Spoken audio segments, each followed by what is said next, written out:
स्वागत है आप सभी का CODP लर्निंग चैनल पर।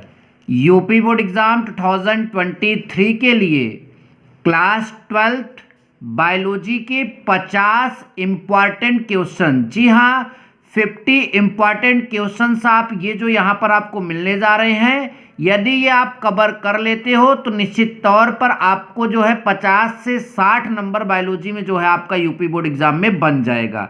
इससे पहले हमने केमिस्ट्री का भी बनाया है, केमिस्ट्री का 50 बना है और फिजिक्स का तो 75 क्वेश्चन का हमने वीडियो बनाया है।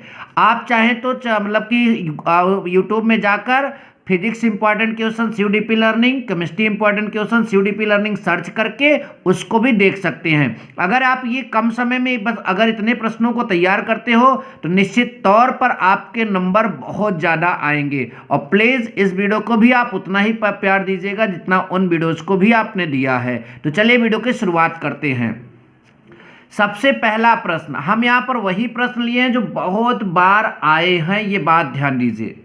तो सबसे पहला प्रश्न है, एक प्रारूपी आवृतबीजी बीजांड के भागों का विवरण दिखाते हुए एक स्पष्ट एवं साफ सुथरा नामांकित चित्र बनाइए।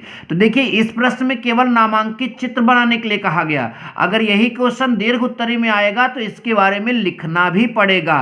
तो आप ध्यान दीजिए, यदि चित्र बनाने वाला क्वेश्चन है तो आप उसके बारे में भी पढ़िएगा, और अगर वो टॉपिक है तो आप टॉपिक को पढ़ने के साथ साथ चित्र बनाने की भी प्रैक्टिस करिएगा ताकि आपका दोनों चीज कवर हो जाए। ठीक, अब दूसरा इंपॉर्टेंट प्रश्न, द्विनिषेचन के पश्चात किसी आवृतबीजी पौधे के बीजांड में होने वाले परिवर्तनों का उल्लेख कीजिए। क्या क्वेश्चन है? द्विनिषेचन के पश्चात किसी आवृतबीजी पौधे के बीजांड में होने वाले परिवर्तनों का उल्लेख कीजिए। यह भी इंपॉर्टेंट क्वेश्चन है।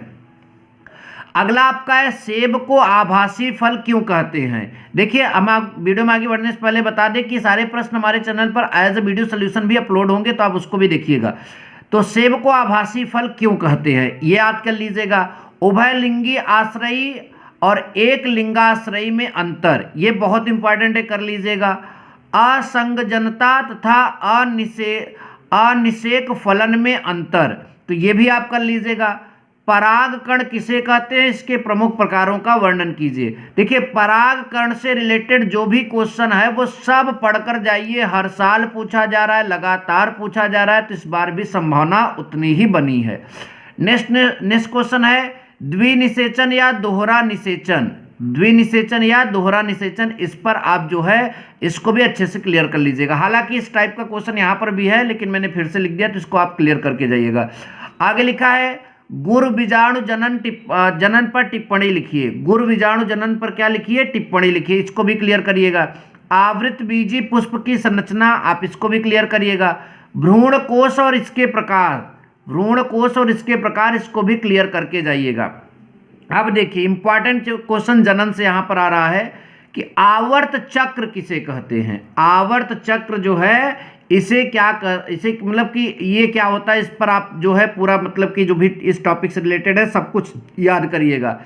स्त्री जनन तंत्र का चित्र, इस टॉपिक में केवल चित्र लिखा है लेकिन आप स्त्री जनन तंत्र के चित्र के साथ साथ उससे रिलेटेड जो भी चीज़ें हैं वो पूरा भी तैयार करेंगे। शुक्राणु का चित्र अगर आप तैयार कर रहे हैं तो शुक्राणु से रिलेटेड सारी बातों को भी पढ़कर जाइएगा। और इसी तरह से जो है अगला क्वेश्चन पुरुष जनन तंत्र का चित्र बोल रहा है, लेकिन आप जो है इसके बारे में पढ़िएगा। चित्र तो जरूर बनाने की प्रैक्टिस करिए, अगर नहीं बनता तो बताइए, वीडियो में कमेंट करिए, मैं उसके लिए भी आपको वीडियो जरूर दूंगा। ठीक, अगला, अंडाणु जनन का सचित्र वर्णन कीजिए। अंडाणु जनन का सचित्र वर्णन कीजिए, यह भी इंपॉर्टेंट है। शुक्राणु जनन का सचित्र वर्णन, देखिए यहां पर आ गया ना, तो इस तरह से पूरा वर्णन कीजिए। यहां पर केवल मैंने चित्र के लिए बोला था। ठीक, अगला, जनसंख्या विस्फोट, इससे रिलेटेड क्वेश्चन तैयार करके जाइए, आपके निबंध में भी काम आएगा, यहां भी आपका काम बन जाएगा, तो हिंदी में भी तैयार हो गया और बायोलॉजी में भी तैयार हो जाएगा। यौन संबंधी रोगों से भी रिलेटेड आप सारी चीजों को जो है अच्छे से क्लियर कर लीजिएगा। नेक्स्ट क्वेश्चन है आपका टर्नर सिंड्रोम। टर्नर सिंड्रोम ये भी आप क्लियर करके जाइएगा, और एक यहाँ सिंड्रोम होता है डाउन सिंड्रोम। इन दोनों सिंड्रोम को तैयार करके जाइए, इसमें से एक तो आपका फंस ही जाएगा। नेक्स्ट नंबर है लिंग निर्धारण, मधुमक्खी में पूछ लेता है, पक्षी में पूछ लेता है और मानव में भी पूछ लेता है। तो आप ये लिंग निर्धारण का जो टॉपिक है अच्छे से क्लियर करके जाइएगा। नेक्स्ट आपका जीन प्रारूप, लक्षण प्रारूप अलग अलग क्लियर करिएगा, अंतर भी आप इनमें पढ़ लीजिएगा। प्रभावी कारक, अप्रभावी कारक मेंडल के चैप्टर से इंपॉर्टेंट हेडिंग है, करके जाइएगा। अगला है सह प्रभाविता और अपूर्ण प्रभाविता, इसको भी क्लियर करके जाइएगा। नेक्स्ट मेंडल के नियम, 3 नियम होते हैं, आप उन तीनों नियमों को क्लियर करके जाइएगा, विस्तृत उत्तरीय क्वेश्चन में दे सकता है। नेक्स्ट 21 नंबर मानव में लिंग निर्धारण, पहले ही बात कर चुके हैं। लिंग सहलग्न, ये भी इंपॉर्टेंट टॉपिक है, इसको भी क्लियर कर लीजिएगा। आरएनए और डीएनए को पूरा पढ़िएगा और इसका अंतर तो जरूर याद करके जाइएगा, बाकी इसके विस्तृत पढ़ाई भी पढ़कर ही जाइएगा। अगला है आनुवांशिक कूट, क्या आनुवांशिक कूट, और अगला है डीएनए द्विगुणन, डीएनए द्विगुणन, ये भी आपका क्वेश्चन आता है। तो पहले आप इस पेज का स्क्रीनशॉट लीजिए 25 क्वेश्चन का, फिर 25 और क्वेश्चन आप सभी को दिखाए जाते हैं। ठीक, आप इसका स्क्रीनशॉट ले लीजिए, आपको इसके अपने कॉपी में लिखना भी नहीं है, आप इसका बस स्क्रीनशॉट ले लीजिए। ठीक, अब आगे चलते हैं और अगले पेज में जो है आपको और 25 क्वेश्चनों से मिला देते हैं जल्दी से। तो हमारा 26 नंबर प्रश्न जो है टीआरएनए की द्वितीयक संरचना, आप पूछोगे टीआरएनए क्या होता है, ट्रांसफर आरएनए की द्वितीयक संरचना क्लियर करिएगा। डीएनए अंगुली छापी क्लियर करिएगा। उसके बाद कोशिका भक्षण क्लियर करके जाइएगा। अगला टॉपिक है इंटरफेरॉन्स क्लियर करके जाइएगा।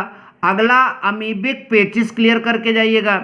नेक्स्ट 31 नंबर जो है प्रतिरक्षा तंत्र तथा प्रतिरोधी क्षमता को भी क्लियर करके जाइएगा।